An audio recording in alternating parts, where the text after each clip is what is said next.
Our next presenter has been pretty busy. He's a New York Times best-selling author, restored voting rights for felons, and even managed to lower the unemployment rate in the state of Virginia. Not to mention, he's a Syracuse, New York native. Please, let's welcome former Governor of Virginia, Terry McAuliffe.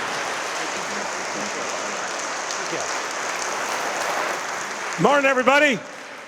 Oh, we can do better than that. Good morning. Good morning. First of all, I want to thank Delia and the TEDx folks. Give them a great round of applause. Thank you.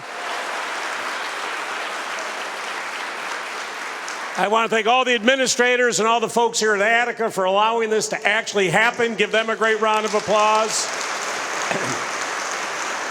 And I want to thank the inmates who are here today and for the great speeches they've given. I speak, this is what I do for a living, but I'm telling you, those speeches that these folks gave here today, I'm telling you, let's give them a great round of applause for their great leadership. So you're probably wondering, why is the former governor of Virginia up here in New York talking at Attica? I'll tell you why. Because criminal justice reform is something I led on as governor. I am proud that I restored more felon rights than any governor in the history of the United States of America.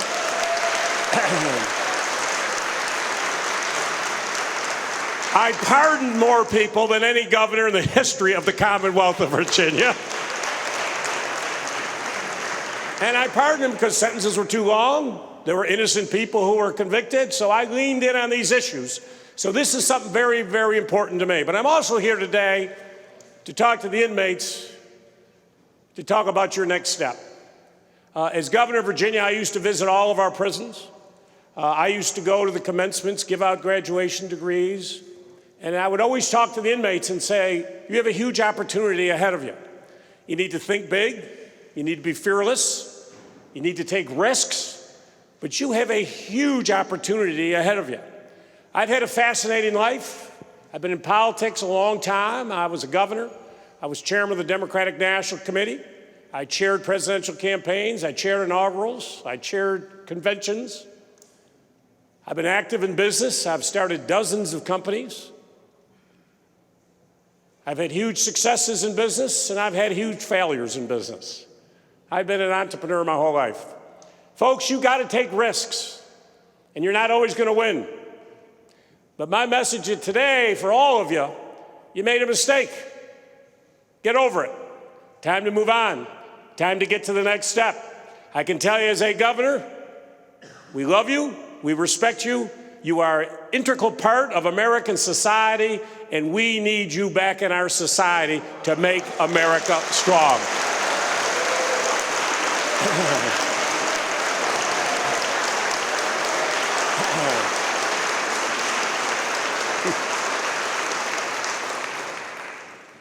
My journey started 90 miles west of here, or east of here, excuse me, in Syracuse, New York. You know, I was a kid who grew up, Irish Catholic family. I was the baby of 4 boys. My 3 older brothers would drive around Syracuse. We had a little convertible. They'd yell at people on the street. If they yelled back, stop the car, and I'd have to go out and get in a fist fight and defend our family. Just is what it is. But I knew early on that if I was going to go to college, I was going to have to pay for it. And I saw a guy out sealing his driveway. And I said, you know, they'll hire a young kid to do that. I went home, I typed up a letter, mailed it out, sent it to my neighbors. My first day, I had 10 jobs. I was an entrepreneur. Didn't know anything about it, learned very quickly. Had about 30 jobs my first year. Next year, I'm 15 years old. I got to go big. I got to be a success in life. I got to go to college. I got to pay for it. I remember I went around to the Syracuse savings banks. I went to all their branches, 10, 12 of them, and I took pictures of potholes in all of the Syracuse savings bank parking lots. OnBank was their competitor. I went to their parking lots. They had potholes. I didn't take pictures of that. Parking lots were beautiful. I put a beautiful album together, walked down to the president of Syracuse Savings Bank. I am a 15-year-old kid. I got a wide polyester tie on. And I go to the secretary, I said, I'm here to see the president of the bank. And she said, do you have an appointment? I said, no, but this is life or death for him. I convinced myself. She brought me into his office. Tom Higgins was his name, and I laid it out. I said, look at your parking lot. Look at your competitor. You are losing business, Mr. Higgins. I walked out that day at 15 years old. I had the contract to seal 12 gigantic parking lots. Okay, now I'm in a little bit of trouble, though. I used to take my tar around in a wagon with, 5-gallon barrels. I can't do parking lots that way. So I called up my Uncle Billy Byrne, who owned Byrne Dairy, and I said, Uncle Billy, I need one of your old Byrne Dairy trucks, because I got to go out and buy tar in the big 55-gallon concentrate, big, huge barrels. Can't put that in a car. I said, I need a truck. He said, yeah, we got some out in North Syracuse. You and I'll go out one day. I said, no, Uncle Billy, I got to go today. I said, I got contracts in hand. I got to make money. He said, we're not going today. I'm busy. Billy made a mistake, Uncle Billy. He told me North Syracuse. So I drove out with my buddy. I went out with gas, spark plugs, a little oil, found this huge old graveyard of trucks, probably 30 of them, big, huge trucks. And they're all deserted out there. The grass was this high. I found the truck I liked, and I worked on it and worked on it. And I'll tell you, folks, I remember this day when I got in the cab of that truck, and I turned that key. Keys were all in the trucks. And that engine roared to life. I still get goosebumps today, folks. I was an entrepreneur. I was in business. I drove that truck out of that field. I drove down Interstate 81. The North Syracuse State Police substation was over there. They're out having coffee. I'm honking. I'm waving at them. I have no driver's license. I have no license plates on my truck. But golly gee, folks, I was an entrepreneur, and I was in business. The point I tell you this is don't let anyone hold you back. Now, you probably couldn't do that today, but that's what I did. So it was that attitude that I always got going and thinking big, out of the box, taking chances, not being afraid to fail. And that's the difference between most people. You're going to fail in life. It is okay. I have been knocked down so many times. I ran for governor of Virginia in 2009. It was a pretty auspicious move. I'd never held office before. Nobody even knew I lived in the state. And I ran on a platform, big ideas, criminal justice reform, high-speed rail, renewable energy, blah, blah, blah, blah, blah. And I said, if you don't like my big ideas, don't vote for me. And they didn't. I got crushed. But you know what? I got out of bed, got to work, kept going, did some creative things. I was a fundraiser when I was a young man, working for President Carter. I left law school to give it a try. I actually wrestled an alligator once. A guy challenged me for $15,000 to spend 3 minutes in a pit with a 9-foot alligator, 280-pound named Jumper. And there it is, Jumper, 3 years later when I was on the cover of Life magazine. My point is, I'll do anything once, not twice. And I got all my fingers. Great story. Chief Billy, the guy who runs the Indian tribe where I did it, lost his thumb. He wears it around his neck today as a badge of honor. I still got all toes and I got all fingers. But it had not run in 2009. As I say, I got out of bed the next day, got back to work, worked my heart out. And in 2013, I won and became the 72nd governor of the Commonwealth of Virginia, a kid from Syracuse, New York, the governor of the great state of Virginia. Who would have thought that possible? Our first governor was Patrick Henry, started the American Revolution, give me liberty, give me death. Our second governor was Thomas Jefferson, who became our third president. But as soon as I got elected, criminal justice reform was something that was deep for me. In college, I started a program to tutor inmates in the DC schools. I became governor of a state that had really a criminal justice system that had been racist for years, unfair sentencing. We don't have parole. They got rid of that 25 years ago in Virginia. In Virginia, if you steal $200, you are a felon. So if you steal an iPhone or sneakers, you're a felon.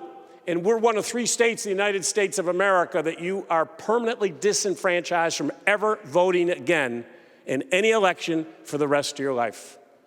That is a very unfair system. So I got to work to try to reform what we needed to do in Virginia to move us into the 21st century. I said we have to reform all of our prisons. We got to work, Harold Clark, who was the head of all corrections, my Secretary of Public Safety, Brian Moran, leaned in. What do we need to do? We totally changed the landscape of our prisons in Virginia. I added a bunch of college courses, so more people could get their GEDs. I added 24 technical and vocational degrees that you could get while you were in prison in Virginia. You get a commercial driver's license if you're in prison in Virginia today. Why? We need thousands of commercial drivers. Every inmate in Virginia today, when you walk out, you get a state-issued ID card, every single prisoner, because it's hard when you get out to cash checks and do the other things that you need. Reformed it, came up with a whole new concept. We worked with our corrections officers. We want the inmates to think for themselves. That became our whole motto. Think for themselves. Our housing units were built around that with life coaches there. We started 16 re-entry centers, intensive, 6 to 12 months re-entry. And when you come out of Virginia prisons today, you all have a skill, and we take you right into the workforce. We get you a job because morally it's the right thing to do, but as a governor, think about the economics. I'm spending $30,000 on an inmate. If I can get that inmate out of prison, I get that inmate in the workforce who's now paying taxes. That's a huge win for us, right? So we did all of these other things, and I'm just telling you, I'm very proud. When I left as governor, we had a high recidivism rate when I took office. When I left office, Virginia had the lowest recidivism rate of any state in the United States of America. Rehabilitation, training actually work. I did the same thing for my juvenile detention population. We were spending $184,000, $817 per juvenile when I took office. They were housed in 2 gigantic concrete facilities, Beaumont and Bon Air. As governor, I went to both of them, and I had a town hall meeting with all of these kids, and I call them kids. They're 13, 14, 15 years old. Maximum security facilities. I'd have a town hall and say, what do you want? They'd never met a governor before. I said, tell me how I can make your life better. One kid pipes up and says, well, Governor, you tell us you want us to learn. We don't even have internet access here in Virginia, in our facility. I said, really? You don't have internet? No. So in my subtle way, I got in my car when I left, and I called my Secretary of Technology, Karen, and I said, you got 30 days to put high-speed internet in all of our prison facilities, or you'll be looking for a new job. And guess what? In Virginia now, every single facility has high-speed internet so the kids can learn online and do what they need to do.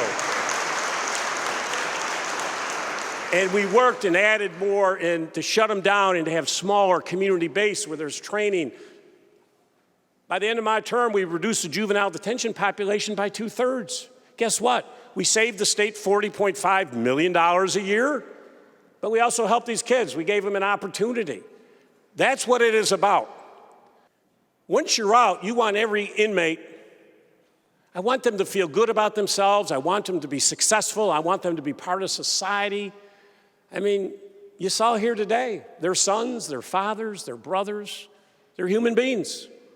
And we want you back as successful and as fast as possible. And getting your voting rights back, to me, is a key element. Every person should be able to exercise their constitutional right to vote in this country, and because you made a mistake 50 years before, should not be a bar to you going in and voting in future elections. You're paying taxes. Why the heck shouldn't you vote for the people who determine what your taxes are?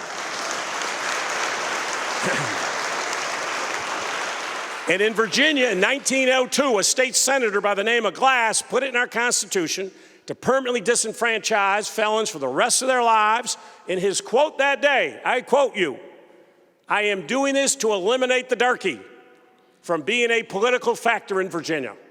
That's what he said on the floor of our Capitol, built by Jefferson in 1785. And he did that in 1902. Well, 114 years later, new sheriff in town, and I said, this is not going to stand. This is outrageous. It's not right. And I could never get it through my Republican legislature. So I used executive authority with the swipe of my pen, and on one day I stood in front of our Capitol and gave 206,000 felons the right to vote overnight. And there I'm signing I'm signing the executive order right there in front of that Capitol. But guess what happened, folks? Republicans sued me, took me to the Virginia Supreme Court. Supreme Court's appointed by the legislature, one of two states, not a good thing. But the Virginia Constitution gives me enumerated powers. This is clearly one of them. But the court came out with this cockamamie thing that, no, we're not going to let them do it because no governor's done it before. Well, hell, that's not a constitutional theory. He's never done it before. No one's been impeached before. Doesn't mean he can't do it constitutionally. And they said he has to do it individually. Well, great. I told my staff, get all 206,000 petitions about this high. You get every single one of them, you take them out in front of the Capitol, into the Civil Rights Memorial, you bring boxes of pens, a chair, and a table. I'm going to sign every damn one. I don't care if it takes me a week straight. I'm going to sign each and every one myself and enfranchise these people. And what did they do? They immediately sued me for contempt of court. The only governor to be sued for contempt of court in Virginia history. Really? Come on.